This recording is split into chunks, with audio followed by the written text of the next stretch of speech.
All right, welcome back. So today we're diving into post-production. This is that final, absolutely critical stage where all the raw video, audio, and graphics get transformed into the polished program you see at home. Honestly, this is where all the magic happens. And just so you know, this is part 17 of our big 40-part series on modern broadcast studios. Today we're zeroing in on the tech, the nuts and bolts that makes the entire post-production process tick. So have you ever been watching a show and just thought, how in the world does this get made? How do they take just hours and hours of raw footage from all these different cameras and turn it into that super polished, slick final program? Well, that whole journey, that's post-production. We like to call it the digital finishing line for a reason. It's really like a super high-tech assembly line. And hey, for those of you coming from an IT background, this is going to feel right at home.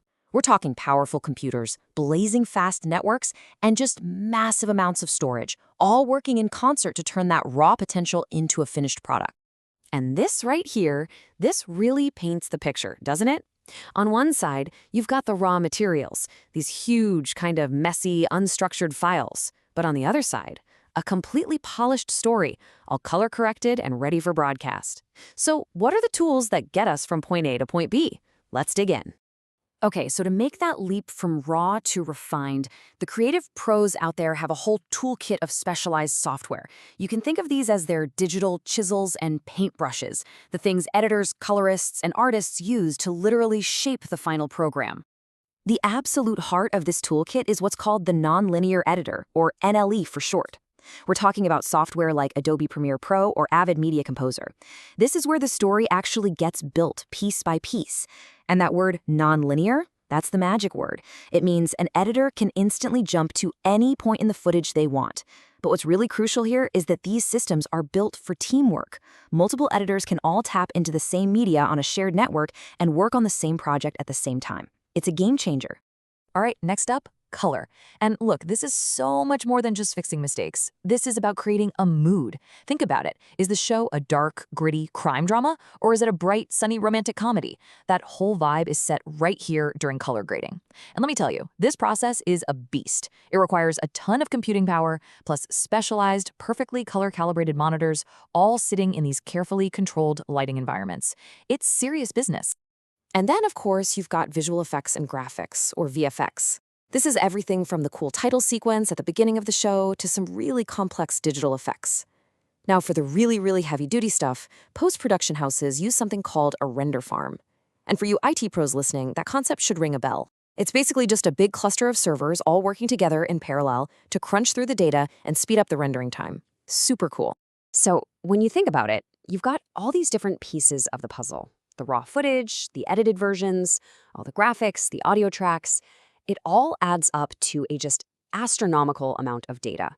We are talking petabytes of media. That's thousands and thousands of terabytes.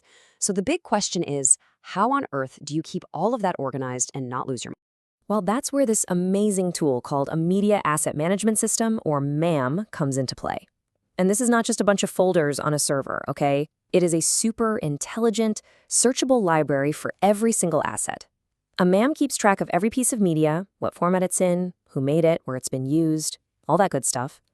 For any big broadcast operation, a MAM isn't a nice-to-have, it's absolutely essential to get things done efficiently.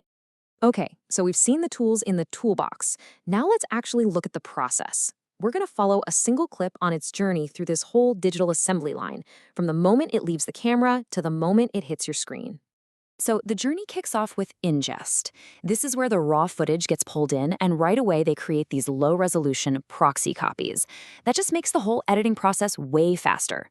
Then comes the edit itself, where the story is put together in the NLE and all the graphics are dropped in.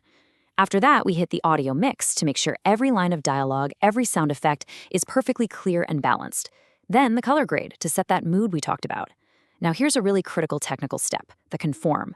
This is where all the edits that were made using those small proxy files get perfectly relinked back to the original, massive, high-resolution footage. It's a huge step. And finally, after a super thorough quality check, the finished program is sent out for delivery.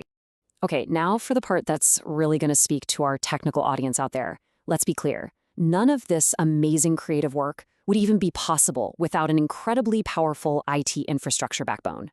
So let's peek under the hood and look at the hardware that makes all this magic happen. Right at the heart of any modern post-production facility is high-performance shared storage. And I'm not just talking about a big hard drive here. This is a highly sophisticated system designed to let multiple editors, colorists, and VFX artists all access the exact same massive media files at the exact same time without a single hiccup. Honestly, trying to meet those crazy tight deadlines without this, forget about it. It would be impossible. And to really put the scale of this challenge into perspective for you, get a load of this number. Just 1 hour of 4K footage can eat up 1 to 2 terabytes of space. 1 hour. Now just try to imagine a show that has hundreds of hours of raw footage. The storage capacity you need, it's just staggering. It's truly mind-boggling. But it's not just about the sheer size. It's about speed. It's about performance. For an editor to smoothly work with 4K video, they need a sustained read speed of over 400 megabytes per second. And I really want to stress that word, sustained. We are not talking about some peak speed or a weird average. This is a guaranteed, constant fire hose of data for each editor. That makes this one of the most demanding storage environments you can imagine. And this really brings us to the core idea of what we're talking about today. The creative world of post-production, it presents this totally unique and fascinating challenge for the IT world. This is the place where IT expertise directly enables art and where it has to stand up to some of the toughest deadlines in any industry. So let's just recap these demands because they're pretty extreme. You've got massive files that need incredibly high throughput networks. You have color critical work that demands systems that are perfectly calibrated and rock solid stable. You've got these tight collaborative deadlines that require like 99.99% uptime. I mean, you can't just tell the producers, hey, we're scheduling a maintenance window in the middle of finishing a show. No way. These are exactly the kinds of high stakes, high pressure problems that IT professionals are built to solve. So let's end on this one thought. In modern broadcasting, that line between technology and creativity, it's gotten incredibly blurry. The tools, the infrastructure, they're so woven into the very fabric of the artistic process, it really makes you wonder, right? In this world of petabytes and pixels, where does the tech actually end and the creativity begin? Something to chew on. We'll see you next time.